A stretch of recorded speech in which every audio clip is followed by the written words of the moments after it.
let me talk about my favorite yoga mat. I love the thickness of this, the durability.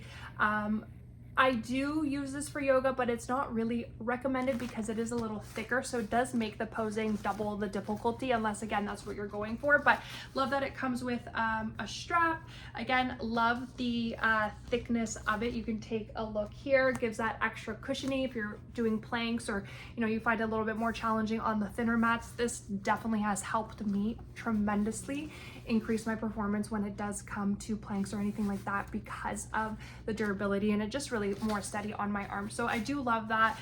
Easy to carry out around. It is lightweight. It is stable during all of my workouts. It doesn't really move around. And again, I just want to show you the thickness of it, because I just love how, you can see here how squishy it is. And I just can't recommend this enough. It's great for, Pilates, like yoga, if you, want to try it out, but definitely do recommend a thinner mat. I will, PSA that.